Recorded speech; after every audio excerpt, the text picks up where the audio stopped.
Hello friends.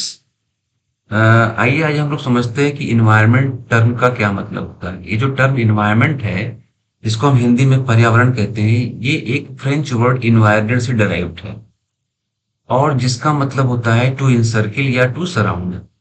The term environment means surroundings in which the organisms live. मतलब जो living किसी living organism का environment है वो उसका सराउंडिंग है जिसमें कि वो रहता है। और जो उसका सराउंडिंग है उसमें सारी चीजें आ जाती हैं, जो भी उसके चारों तरफ चीजें प्रेजेंट हैं, चाहे वो लिविंग हो चाहे वो नॉन लिविंग हो, वो सब चीजें मिल करके उसका इन्वायरमेंट बनाती हैं। जैसे कि जो लिविंग कंपोनेंट्स हैं, जो लिविंग चीजें हैं, वो बायोटिक चीजें कहलाती हैं, बायोटिक कंपोनेंट्स कहलाती हैं। जैसे प्लांट्स हैं, एनिमल्स हैं, डिकम्पोजर्स हैं, ह्यूमन बींग्स हैं। और जो एबायोटिक कंपोनेंट्स हैं उसमें सारी नॉन लिविंग चीजें आ जाती हैं, जैसे कि एनर्जी हो गया, रेडिएशन हो गया, टेम्परेचर हो गया, सॉइल हो गया, मिनरल्स हो गए, ये सारी चीजें उसमें आ जाती हैं। तो किसी लिविंग ऑर्गेनिज्म का जो इन्वायरमेंट है उसमें लिविंग कंपोनेंट्स और नॉन लिविंग कंपोनेंट्स दोनों चीजें आ जाती हैं। आइंस्टीन ने भी इन्वायरमेंट को डिराइव को डिफाइन किया है। उनके अकॉर्डिंग जो इन्वायरमेंट है, it is everything that is not me. मतलब आइंस्टीन ने कहा कि जो इन्वायरमेंट है मेरा, वो सब कुछ है, मुझे छोड़ के वो सब कुछ है। मतलब सारी चीजें उसमें आ जाती हैं, चाहे वो लिविंग हो चाहे वो नॉन लिविंग हो। ऑक्सफोर्ड एडवांस लर्नर्स डिक्शनरी के अकॉर्डिंग जो इन्वायरमेंट है, it is a natural world in which people, animals and plants live. ये ऑक्सफोर्ड एडवांस लर्नर्स डिक्शनरी में इन्वायरमेंट की डेफिनेशन बताई गई है। अब जो इन्वायरमेंट वर्ड है, इसके दो पार्ट्स हैं, एक है इन्वायरोन, दूसरा है मेंट। इन्वायरोन का मतलब सराउंडिंग है और मेंट का मतलब है एक्शनिंग या इंटरेक्शंस। मतलब जो लिविंग ऑर्गेनिजम्स हैं उनका जो सराउंडिंग है, जो उनका इन्वायरमेंट है, जिसमें कि लिविंग और नॉन लिविंग चीजें आ जा है, वो सारी चीजें मिलकर के उसका इन्वायरमेंट बनाती हैं। उनके साथ में उसका इंटरेक्शन लगातार होता रहता है। इंटरेक्शन क्यों होता है? क्योंकि उसको अपनी नीड्स को फुलफिल करना है, इसलिए वो अपने इन्वायरमेंट पर फुल्ली डिपेंड है। Environment is the interaction between man and nature.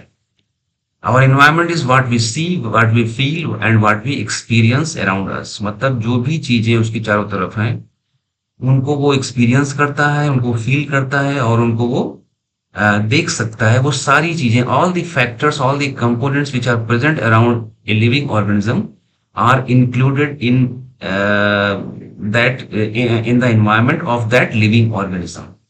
ये जो डायग्राम है, this diagram is depicting the environment of a human being. जैसे कि आप इस डायग्राम में देख सकते हैं कि जो ह्यूमन बीइंग्स है उनके इन्वायरमेंट में जो दूसरे लिविंग क्रिएचर्स हैं, जैसे कि प्लांट्स, एनिमल्स, माइक्रो ऑर्गेनिजम्स, जो दूसरे ह्यूमन बीइंग्स हैं वो भी, और एयर, वाटर, सॉयल, ये सारी चीजें आ जाती हैं।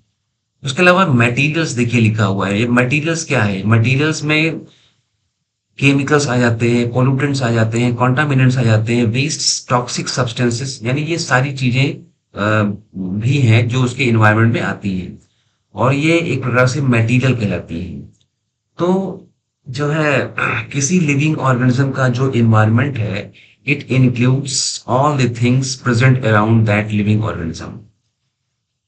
1972 में एक यूनाइटेड नेशंस कॉन्फ्रेंस हुई थी ह्यूमन इन्वायरमेंट पर, स्टॉकहोम में। इसमें कि 122 कंट्रीज ने पार्टिसिपेट किया था और उस कॉन्फ्रेंस की जो थीम थी वो थी ओनली वन अर्थ।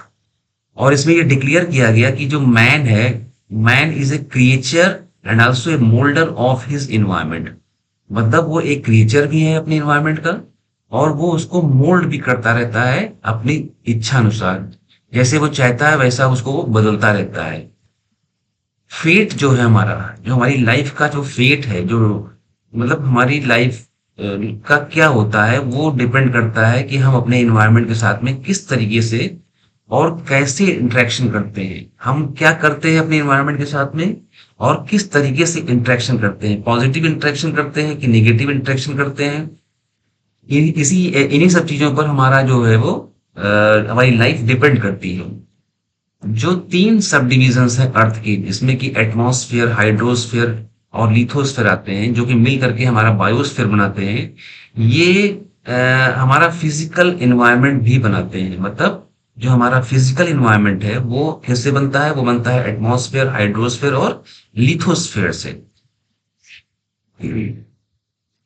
अ, अगर हम बायोस्फीयर को देखें कि बायोस्फीयर क्या है, तो बायोस्फीयर जो है वो it can be defined as the region on, above and below the earth surface where life exist. तो ये हो गई हमारी जो है छोटी सी डेफिनेशन बायोस्फीयर की। यानी biosphere is defined as the region on, above and below the earth surface where life exists. Biosphere is a narrow zone on the surface of Earth where soil, water and air combine to sustain life. तो ये हो गई बात हमारी environment की। Thank you so much.